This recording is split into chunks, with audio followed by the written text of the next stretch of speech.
নবীজি বলেন ওয়াল্লাহু ফি আউনিল আবদি, আল্লাহ পাক রব্বুল আলামিন বান্দাকে ততক্ষণ পর্যন্ত সাহায্য সহযোগিতা করতে থাকেন মা কানাল আবদু ফি আউনি আখি, যতক্ষণ পর্যন্ত বান্দা অপর মুসলমান ভাইয়ের সহযোগিতা করার মধ্যে লেগে থাকে। আমরা অনেকে জানি যে কয়দিন যাবত বন্যার কারণে ফেনী, নোয়াখালী, কুমিল্লার কিছু অংশ, ব্রাহ্মণবাড়িয়া, হবিগঞ্জ কিছু অংশ, এরকম ভাবে কয়েকটি জেলায় বন্যায় প্লাবিত হয়ে গেছে।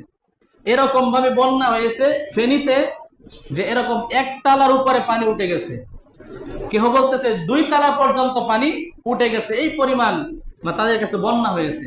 তো বাংলাদেশ থেকে বিভিন্ন ভাবে তাদেরকে যে যেভাবে পারছেন সাহায্য এবং সহযোগিতা অর্থের মাধ্যমে করতেছেন, কেউ দোয়া অনুষ্ঠানের মাধ্যমে করতেছেন। তো বিভিন্ন সংস্থাগুলি এরকম ভাবে আলেম উলামা তারাও সাহায্য সহযোগিতা বিভিন্ন ভাবে করতেছেন। এজন্য আপনাদের কাছেও আমার আবদার থাকবে, আমরা যে যেভাবে পারি তাদেরকে সাহায্য এবং সহযোগিতা করা। ওয়াতাআওয়ানু আলাল বিররি ওয়াত তাকওয়া ওয়া লা তাআওয়ানু আলাল ইসমি ওয়াল উদওয়ান।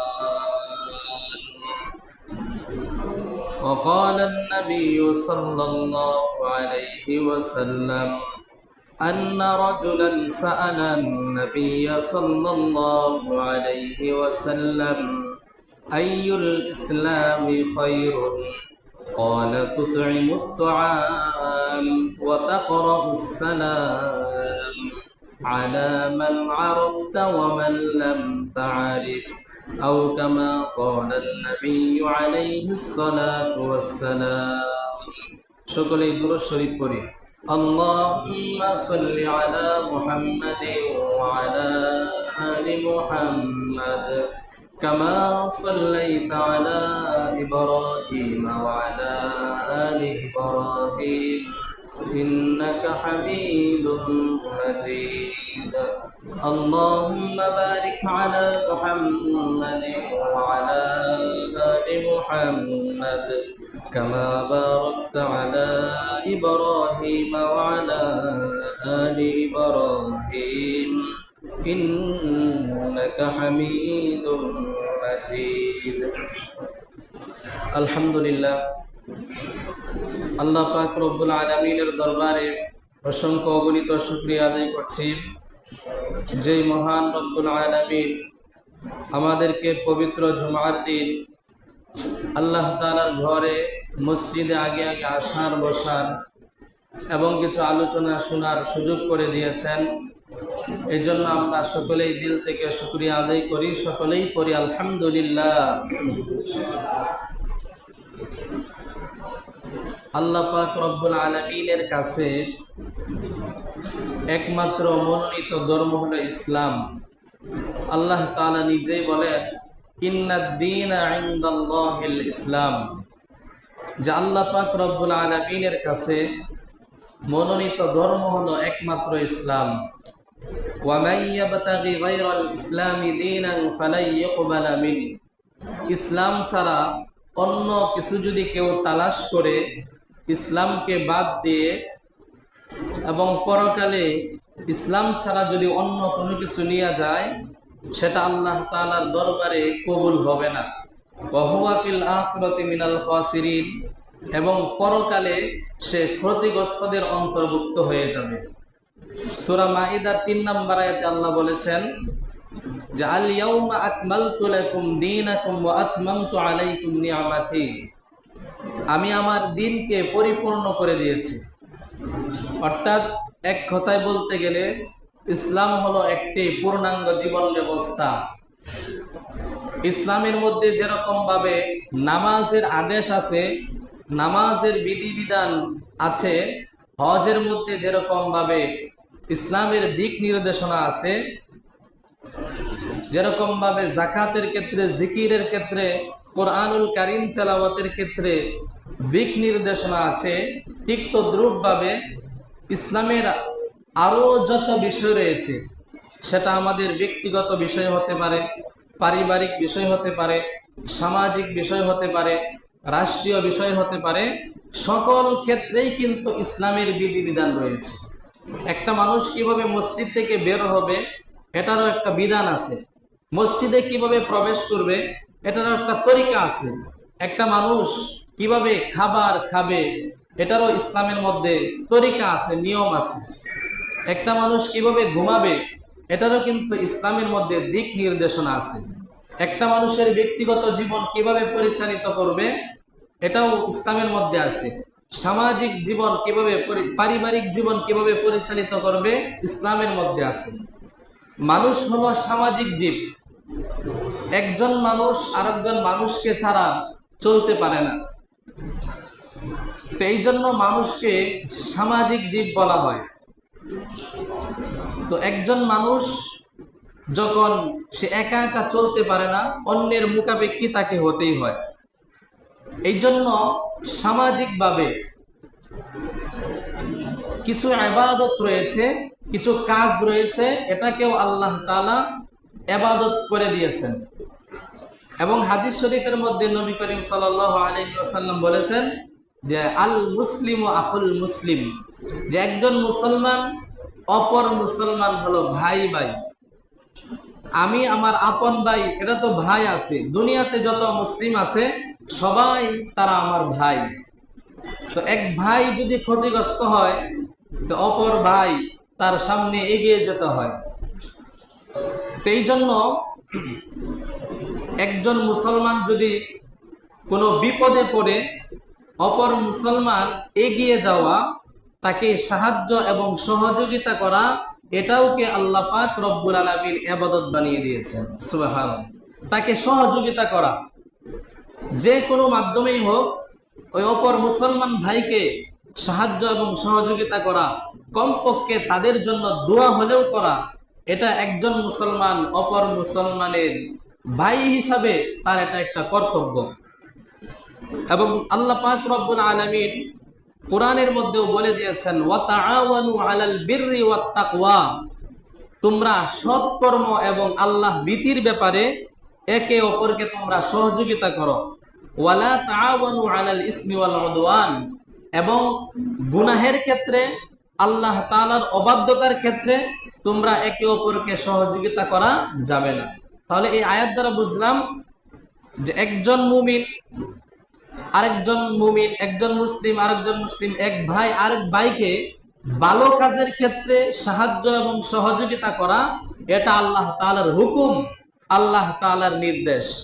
এবং একজন আরেকজনকে গুনাহের ক্ষেত্রে সহযোগিতা করা, এটা আল্লাহ তাআলার কাছে অপছন্দনীয় এবং এটা গুনাহের কাজ এবং এটা হারাম। এই জন্য আল্লাহ পাক রব্বুল আলামিন এটা বলছেন। অপর মুসলমান যদি কোনো বিপদের মধ্যে পড়ে তাকে সাহায্য সহযোগিতা করা। কেন? যে আজকে ওই মুসলমান বিপদে আছে, কাল কিন্তু আমিও বিপদের মধ্যে পড়তে পারি, মুসিবতের মধ্যে পড়তে পারি, এই জন্য তাকে সাহায্য সহযোগিতা করা। এই জন্য নবী করিম সাল্লাল্লাহু আলাইহি ওয়াসাল্লাম চমৎকার একটা হাদিস বর্ণনা করছেন। হাদিসটা কি? নবীজি বলেন ওয়াল্লাহু ফি আউনিল আবদি, আল্লাহ পাক রব্বুল আলামিন বান্দাকে ততক্ষণ পর্যন্ত সাহায্য সহযোগিতা করতে থাকেন, মা কানাল আবদু ফি আউনি আখি, যতক্ষণ পর্যন্ত বান্দা অপর মুসলমান ভাইয়ের সহযোগিতা করার মধ্যে লেগে থাকে। সুবহানাল্লাহ। একজন মানুষ সে মানব সেবা করে অনেক, একজন গরিব, অসহায়, দরিদ্র, বিপদে পতিত ব্যক্তির সে তার সেবার কাজে নিয়োজিত। তো নবীজি বলেন যে ব্যক্তি অপর মুসলমান ভাইয়ের সেবার কাজে নিয়োজিত, সহযোগিতার ক্ষেত্রে নিয়োজিত, নবীজি বলেন আল্লাহ পাক রব্বুল আলামিনও ওই বান্দাকে সাহায্য সহযোগিতার ক্ষেত্রে নিয়োজিত। সুবহানাল্লাহ।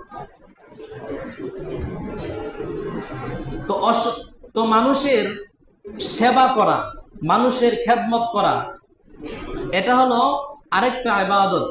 একজন মুসলমান অপর মুসলমান ভাইয়ের সাহায্য করা এবং তার সেবা বিভিন্নভাবে করা যায়। একটা সেবা এভাবে করা যায় যে অসহায় নিঃস্ব মানুষের পাশে দাঁড়ানো। যারা অসহায়, যারা নিঃস্ব, যারা গরিব দরিদ্র, তাদের পাশে দাঁড়ানো, তাদেরকে সাহায্য সহযোগিতা করা, এটাও ইবাদত। এই জন্য কুরআনুল কারীমের সূরাতুল বালাদের মধ্যে আল্লাহ পাক রব্বুল আলামিন জান্নাতে মানুষ কিভাবে প্রবেশ করতে পারবে জান্নাতের ঘাটির কিভাবে সন্ধান করতে পারবে, অর্থাৎ জান্নাতে যদি কেউ যেতে চায় তাহলে তাদেরকে কয়েকটা কাজ করতে হবে। এই কয়েকটা কাজ কি আল্লাহ পাক রব্বুল আলামিন উল্লেখ করছেন। আল্লাহ বলেন আও ইতআমু ফি ইয়াউমিন যী মাসগাবা, জান্নাতে যদি তোমরা প্রবেশ করতে চাও তাহলে তোমরা ক্ষুধার সময়ে, একটা মানুষ ক্ষুধার মধ্যে আছে, তার ঘরে খাবার নাই, তাকে তোমরা খাবার দিয়ে যদি সাহায্য সহযোগিতা করো তাহলে তোমরা জান্নাতে প্রবেশ করা তোমাদের জন্য সহজ হয়ে যাবে। সুবহানাল্লাহ। 2 নাম্বার বলছেন ইয়াতীমান যা মাকরাবা, নিকট আত্মীয় এতিম যারা আছে তাদেরকে সাহায্য সহযোগিতা করা। 3 নাম্বার আও মিসকিনান যা মাতরবা, নবী করিম সাল্লাল্লাহু আলাইহি ওয়াসাল্লাম বলছেন যে যারা ইয়াতীম আছে, অনেক হত দরিদ্র রয়েছে, ইয়াতীমান যা মাকরাবা, তাদেরকে তোমরা সাহায্য সহযোগিতা যদি করো তাহলে তোমাদের জান্নাতে যাওয়া তোমাদের জন্য সহজ হয়ে যাবে। সুবহানাল্লাহ। এরপরে আল্লাহ পাক রব্বুল আলামিন কুরআনুল কারীমের আরেক আয়াতের মধ্যে জান্নাতীদের কিছু বৈশিষ্ট্যের কথা উল্লেখ করছেন, যে এই গুণগুলি হলো জান্নাতীদের বৈশিষ্ট্য। এর ভিতরে প্রথম গুণটা আল্লাহ উল্লেখ করছেন যে ওয়ায়ুতঈমুনাত তুআম আলা হুব্বিহি, যারা আল্লাহ তাআলার মুহাব্বত, আল্লাহ তাআলার মুহাব্বতে যারা মানুষদেরকে, অসহায় দরিদ্র মানুষদেরকে যারা খাবার দেয়, এটা হলো জান্নাতীদের বৈশিষ্ট্য। সুবহানাল্লাহ। যে জান্নাতি মানুষের একটা বৈশিষ্ট্য হলো তারা নিঃস্ব, অসহায়, দরিদ্র মানুষদেরকে খাবার প্রদান করে। মিসকিনান এবং মিসকিনদেরকে, ওয়া ইয়াতীমান এবং এতিমদেরকে, ওয়া আসীরা এবং যারা বন্দী রয়েছে ওই বন্দীদেরকে, এবং বলে ইন্নামা নুতঈমুকুম লিওয়াজহিল্লাহ, এই কাজটা কেবলমাত্র হে আল্লাহ আমি তোমার সন্তুষ্টির জন্যই করলাম। সুবহানাল্লাহ। লা নুরিদু মিনকুম জাযা, আপনার কাছে কোনো প্রতিদান চাই না, ওয়ালা শুকুরা, যে আমি দুনিয়ার কোনো স্বার্থের কারণে আল্লাহ এই কাজটা যে আমি করলাম, অসহায় মানুষকে, নিঃস্ব দরিদ্র মানুষকে আমি সাহায্য সহযোগিতা করলাম, এটা তোমার সন্তুষ্টির জন্যই করছি, এই জন্য তোমার কাছে আমি কোনো প্রতিদান চাই না, কোনো কিছুই চাই না। তো আল্লাহ পাক রব্বুল আলামিন যে এখানে বললেন যে জান্নাতি মানুষদের একটা বৈশিষ্ট্য হলো যে অপর মুসলমান ভাইকে সাহায্য এবং কি করা, সহযোগিতা করা এবং খাবার খাওয়ানো। এরপরে দেখেন নবী করিম সাল্লাল্লাহু আলাইহি ওয়াসাল্লাম আরেক হাদিসের মধ্যে বলছেন যে লাইসাল মুমিনু, ওই ব্যক্তি পূর্ণ মুমিন নয়, ওই ব্যক্তি পূর্ণ মুমিন নয়, আল্লাযী ইয়াশবাউ, যে পরিপূর্ণ তৃপ্তি সহকারে আহার করে, ওয়াজারুহু জাইউন ইলা জামবিহি, এবং নবীজি বলেন যে তার পাশেই একজন তার প্রতিবেশী ক্ষুধার্ত অবস্থায় আছে, তাকে খাবার না দিয়া সে নিজে পেট ভরে খাবার খায়, তার অসহায় প্রতিবেশী খাবার পায় না। নবী করিম সাল্লাল্লাহু আলাইহি ওয়াসাল্লাম বলেন এই ব্যক্তিটা খাঁটি পূর্ণ মুমিন নয়। এরপরে দেখেন নবী করিম সাল্লাল্লাহু আলাইহি ওয়াসাল্লাম একটি হাদিসের মধ্যে বলেছেন, তিরমিজি শরীফের হাদিসের মধ্যে নবী করিম সাল্লাল্লাহু আলাইহি ওয়াসাল্লাম বলেছেন যে লিল মুমিনি আলাল মুমিনি, একজন মুমিনের উপর আরেকজন মুমিনের সিত্তু খিসালিন, 6টি অধিকার রয়েছে।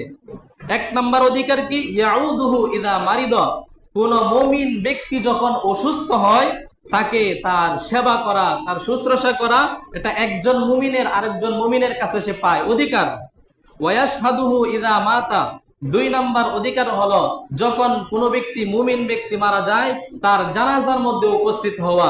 3 নম্বর ওয়ায়ুজিবুহু ইযা দাআ, যখন কোনো ব্যক্তি কাউকে আহ্বান করে, ডাকে অথবা কাউকে দাওয়াত দেয়, তার দাওয়াতকে গ্রহণ করা, এটা এক মুসলিম আরেক মুসলিমের অধিকার।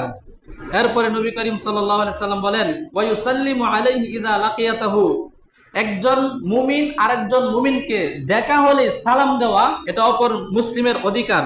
এরপরে নবীজি বলেন একজন মুসলিম আরেকজন মুসলিমের আরেকটা অধিকার হলো সে যখন কোনো হাসি দেয় হাসির জবাব দেওয়া। এরপরে নবী করিম সাল্লাল্লাহু আলাইহি সাল্লাম 6 নম্বর অধিকার বলেন একজন মুমিন সামনে থাকুক অথবা দূরে তার থাকুক তার জন্য কল্যাণ কামনা করা, এটা একজন মুমিন আরেকজন মুমিনের উপর অধিকার।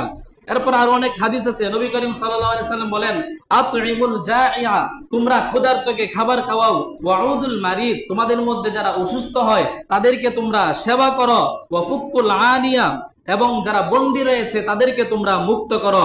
এরপরে নবী করিম সাল্লাল্লাহু আলাইহি সাল্লাম আরেক হাদিসে বলেন, উদুল মারিদ, তোমরা অসুস্থ ব্যক্তিকে দেখতে যাও। ওয়াত্তাবিউল জানাজাতা, এবং তোমরা জানাজার নামাজে বেশি বেশি অংশগ্রহণ করো। এই দুইটা কাজ যদি করো, তুযাক্কিরুকুমুল আখিরা, এই দুইটা কাজ তোমাকে আখিরাতের কথা স্মরণ করাইয়া দিবে। সুবহানাল্লাহ। কারণ একজন মানুষ যখন জানাজার মধ্যে শরীক হবে, সে যখন চিন্তা ফিকির করবে যে আমি আজকে সুস্থ আছি, কাল আমিও তো মৃত্যুবরণ যদি করি তাহলে আমিও তো এভাবে অসহায় হয়ে যাব, এরকম চিন্তা ফিকির তার মধ্যে আসবে, তখন তার মধ্যে আখিরাতের চিন্তা ফিকির চলে আসবে। এরপরে দেখেন নবী করিম সাল্লাল্লাহু আলাইহি ওয়াসাল্লাম, আগে বলতেছিলাম নিঃস্ব অসহায় মানুষদেরকে সাহায্য সহযোগিতা করা, এটা হলো একটা মানে সহযোগিতা করার পথ। আরেকটা পথ হলো যে কারো বিপদ আপদে তাকে কোনো কিছু দেওয়া, ত্রাণ দেওয়া, এইগুলোর মাধ্যমে তাকে সাহায্য সহযোগিতা করা। নবী করিম সাল্লাল্লাহু আলাইহি ওয়াসাল্লাম হাদিসের মধ্যে বলেছেন যে মান নাফাসা আন মুমিনিন কুরবাতান মিন কুরাবিদ দুনিয়া, কোন ব্যক্তি যদি দুনিয়াতে কোন অপর মুসলমান ভাইয়ের একটা বিপদকে দূর করে দেয়, আল্লাহ পাক রব্বুল আলামিন পরকালে তার যত বিপদ আছে ওই বিপদগুলোকে আল্লাহ দূর করে দিবেন। সুবহানাল্লাহ। একজন মুসলমান অপর মুসলমান দুনিয়াতে বিপদ দূর করবে, আল্লাহ বলেন যে হাসরের ময়দানে আমি তোমার মুসিবত বিপদ দূর করে দিব। সুবহানাল্লাহ। এরপরে নবী করিম সাল্লাল্লাহু আলাইহি ওয়াসাল্লাম বলেন যে ইরহামু মান ফিল আরদি, দুনিয়াতে যারা আছে তাদের উপর তোমরা রহম করো, দয়া করো। ইয়ারহামুকুম মান ফিস সামা, আকাশে যিনি আছেন তিনি তোমাদেরকে দয়া করবেন। সুবহানাল্লাহ। অর্থাৎ দুনিয়াবাসীর উপর যদি আমি দয়া করি, তাদেরকে সাহায্য এবং সহযোগিতা করি, আল্লাহ বলছেন, নবীজি বলছেন যে আকাশে যিনি আছেন, আকাশে কে আছেন? আল্লাহ তাআলা। আল্লাহ তাআলা ওই বান্দাকে দয়া করবেন। সুবহানাল্লাহ। তো দেখেন, একজন মানুষ আরেকজন মানুষকে বিভিন্নভাবে সেবা করতে পারে বিভিন্ন পন্থায়। একটা হলো তাকে সাহায্য সহযোগিতা করা, আরেকটা হলো তার জন্য দোয়া করা, আরেকটা হলো তার জন্য তাকে ত্রাণ দিয়ে তাকে সাহায্য এবং সহযোগিতা করা। যে সাহাবায়ে কেরামের মধ্যে এই গুণগুলা অনেক বেশি পরিমাণে ছিল, যে এই ভ্রাতৃত্ব বন্ধন, যে এক মুসলমান কষ্ট পেলে আরেক মুসলমান ঝাঁপিয়ে পড়া, তার বিপদকে নিজের বিপদ মনে করা, এটা সাহাবায়ে কেরামের মধ্যে প্রচুর পরিমাণে ছিল। একটা ঘটনা বলে, হাদিস বলে আমি শেষ করছি। সূরা হাশরের 9 নম্বর আয়াতে আল্লাহ সুবহানাহু ওয়া তাআলা বলেন, ওয়া ইউসিরুনা আলা আনফুসিহিম ওয়ালাউ কানা বিহিম খাসাসা। তো এই হাদিসের ব্যাখ্যায়, এই আয়াতের ব্যাখ্যায় বুখারী শরীফের এক হাদিসে নবী করিম সাল্লাল্লাহু আলাইহি ওয়াসাল্লাম বলেন যে নবীজির কাছে একদিন একজন সাহাবা আসছে। আয়েশা বলতেছে, হুজুর আমার খাবারের ব্যবস্থা নাই, আমাকে খাবারের ব্যবস্থা করে দেন। তখন নবী করিম সাল্লাল্লাহু আলাইহি ওয়াসাল্লাম ঘরের মধ্যে গেলেন, যাওয়ার পরে দেখলেন, জিজ্ঞাসা করলেন ঘরের মধ্যে কি আছে। তখন ঘর থেকে জবাব আসলো যে ঘরের মধ্যে শুধু পানি ছাড়া আর কোনো কিছু নাই। তখন নবী করিম সাল্লাল্লাহু আলাইহি ওয়াসাল্লাম সাহাবায়ে কেরামদেরকে বললেন, ও আমার সাহাবায়ে কেরাম, কেউ কি আসো যে এই মেহমানের আজকে মেহমানদারি করবা? তখন একজন সাহাবী আবু তালহা রাদিয়াল্লাহু তাআলা আনহু, তিনি বললেন আমি মেহমানদারি করব। তখন নবী করিম সাল্লাল্লাহু আলাইহি ওয়াসাল্লাম যে ওই ব্যক্তি, ওই মেহমানকে তার সাথে দিয়ে দিলেন। সাথে দিয়ে দেওয়ার পরে বাড়িতে গিয়ে জিজ্ঞাসা করলেন, আগে জিজ্ঞাসা করে নাই ঘরে খাবার আছে কি নাই। তো বাড়িতে গিয়ে যখন জিজ্ঞাসা করলেন যে ঘরের মধ্যে কি খাবার আছে, তখন উনার স্ত্রী বললেন ঘরের মধ্যে এই পরিমাণ খাবার আছে যে আমার যে একটা শিশু বাচ্চা আছে, এই বাচ্চাটা খেতে পারবে, এর চেয়ে বেশি পরিমাণ খাবার আমার কাছে নাই। তখন তো চিন্তা পেরেশানির মধ্যে পড়ে গেলেন যে কি করবেন।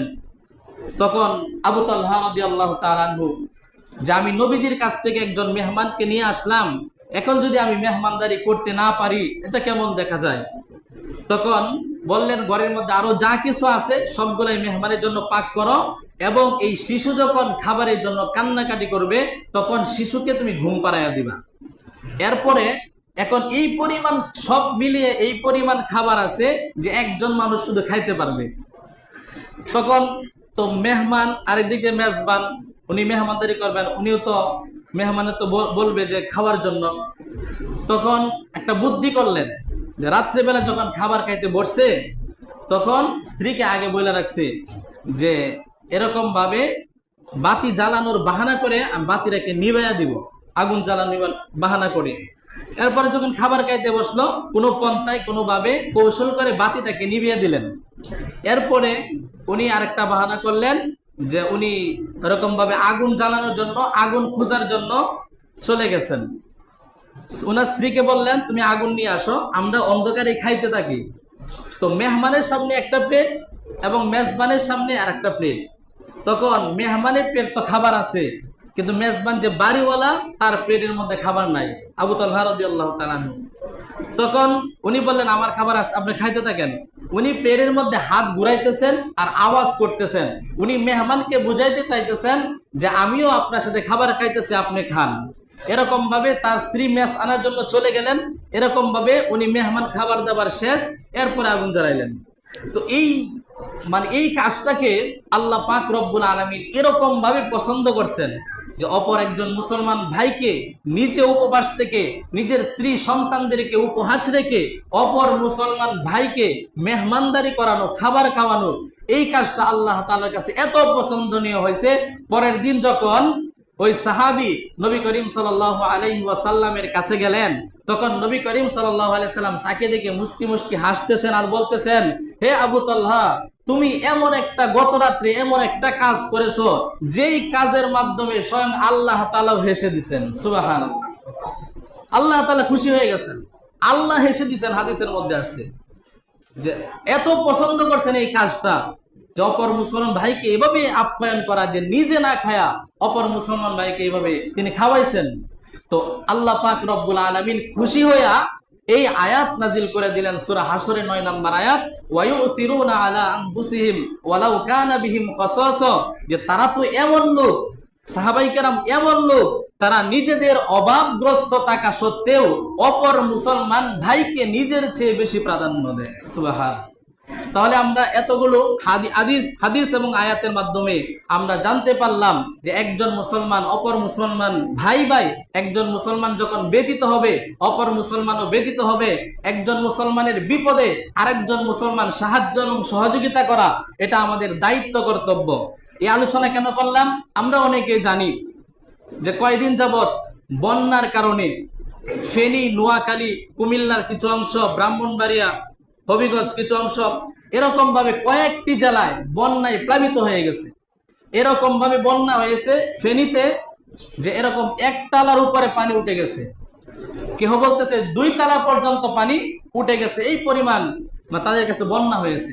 তো বাংলাদেশ থেকে বিভিন্ন ভাবে তাদেরকে যে যেভাবে পারছেন সাহায্য এবং সহযোগিতা অর্থের মাধ্যমে করতেছেন, কেউ দোয়া অনুষ্ঠানের মাধ্যমে করতেছেন। তো বিভিন্ন সংস্থাগুলি এরকম ভাবে, আলেম উলামা তারাও সাহায্য সহযোগিতা বিভিন্ন ভাবে করতেছেন। এজন্য আপনাদের কাছেও আমার আবদার থাকবে, আমরা যে যেভাবে পারি তাদেরকে সাহায্য এবং সহযোগিতা করা। যে বাংলাদেশের মধ্যে কিছু বিশ্বস্ত প্ল্যাটফর্ম আছে, সংস্থা আছে, এগুলোর মাধ্যমে আপনি আপনার টাকাকে সঠিকভাবে তাদের কাছে, আমি তো যাওয়া ওখানে সম্ভব না, আর ওই জায়গায় যাওয়াও নিষেধ, গিয়া কি করবেন?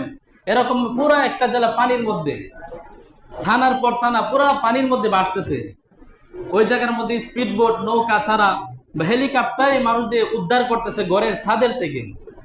এই পরিমাণে বন্যা তাদের হয়েছে। এর ভিতরে আবার খাবার নাই, আবার পানি নাই। বিভিন্ন মাদ্রাসা পানির মধ্যে আটকে গেছে। জামিয়া রশিদিয়া বিশাল বড় এক মাদ্রাসা, এই মাদ্রাসা একতলা পর্যন্ত পানি উঠে গেছে। ফরিদউদ্দিন আল মুবারক বাংলাদেশের বড় একজন বক্তা, উনি বলতেছে যে মোবাইলে লাইভে আসছে যে আমার মাদ্রাসা শত শত বাচ্চারা রয়েছে, ছেলেরা রয়েছে, শিক্ষকরা রয়েছে, পানিবন্দী হয়ে আছে, খাবারের কোনো ব্যবস্থা নাই, পেশাব পায়খানা করা কঠিন হয়ে গেছে। যে বলতেছে আমাদেরকে যে যেভাবে পারেন আপনারা উদ্ধার করেন।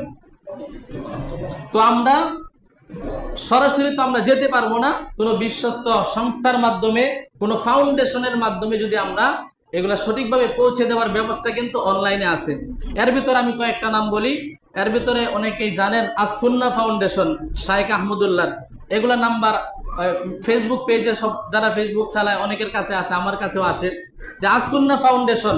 এরপরে জাতীয় উলামা মাশায়েখ আইম্মা পরিষদ, রেজাউল করিম আবরার সহ অনেক উলামায়ে কেরামদের প্ল্যাটফর্ম, তাদের নাম্বার দেওয়া আছে। এরকম ভাবে মুফতি হারুন ইজহার সহ আরো বাংলাদেশের বড় বড় বিশ্বস্ত উলামায়ে কেরামের নাম্বার দেওয়া আছে, ওই জায়গায় হাজার হাজার মানুষ লক্ষ লক্ষ টাকা তারা ওই নাম্বারে বিকাশ নগদের মাধ্যমে তারা দিতেছে এবং তারা আমানতদারির সহিত ওই জায়গায় তাদের কাছে পৌঁছে দিতেছে। এজন্য আপনাদের কাছে আবেদন থাকবে এই নাম্বারগুলা জোগাড় করে ওই ফাউন্ডেশনের আমরা তাদেরকে কিছু সাহায্য এবং সহযোগিতা করার আহ্বান থাকবে। আর 2 নাম্বার কথা হলো তাদের জন্য আমরা দোয়া